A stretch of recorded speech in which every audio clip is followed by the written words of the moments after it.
नमस्कार, आप देख रहे हैं मोबाइल न्यूज 24। मैं हूं नुपुर सिंह और वक्त हो गया दिन भर के बड़ी खबरों का।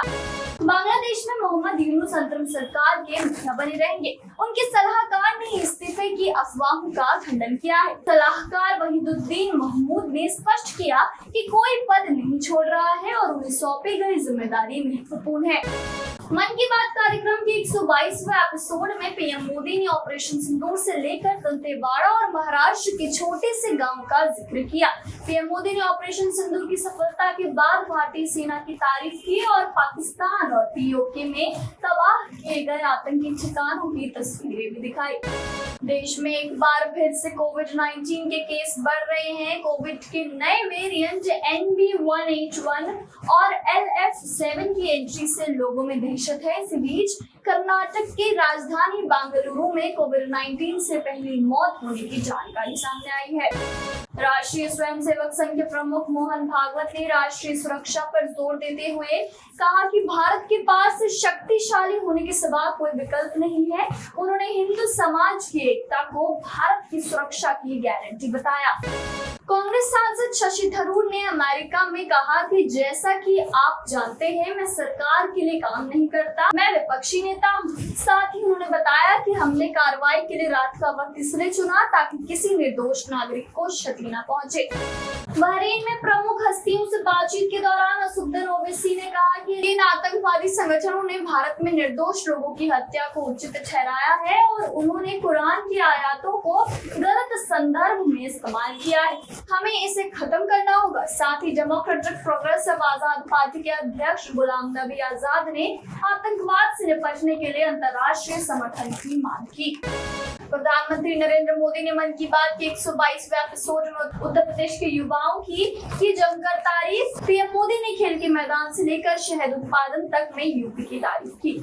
दोस्तों, आगे की खबर पर चलने से पहले आपसे रिक्वेस्ट है कि अगर आपने वीडियो को अभी तक लाइक नहीं किया है और इस पर कमेंट नहीं किया है तो जल्दी से कर दे, क्योंकि आपका एक लाइक और एक कमेंट हमारी टीम को हौसला बुलंद करता है और हम रोजाना ही ऐसे दिन भर की बड़ी खबरें लाते रहते हैं।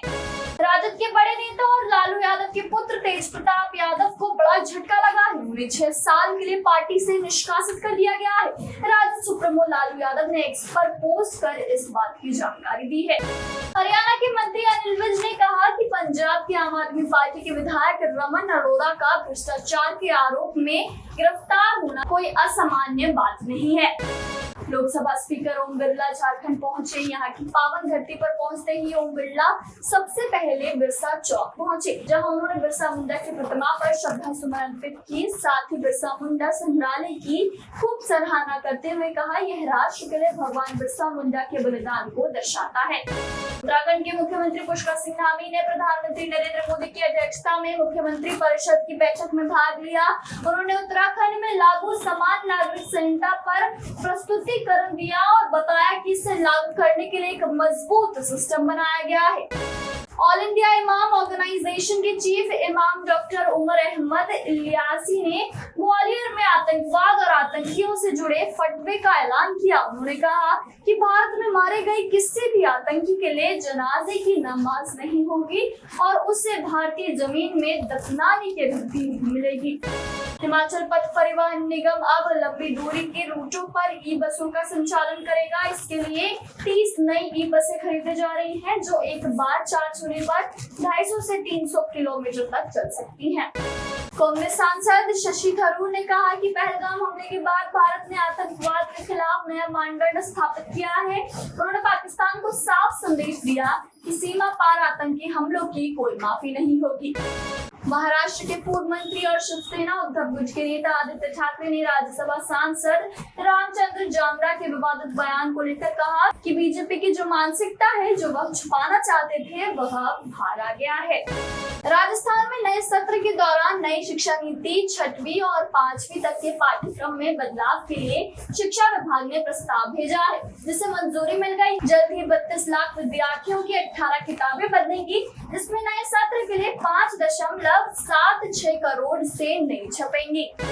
दोस्तों मैं देख पा रही हूँ कि आप में से काफी सारे लोगों ने इस वीडियो को लाइक कर इस पर कमेंट किया है, लेकिन कुछ लोग अभी बाकी हैं। आप किस चीज का इंतजार कर रहे हैं? इस वीडियो को जल्दी से लाइक कर इस पर कमेंट करें। तो ये थी दिन भर की बड़ी खबरें।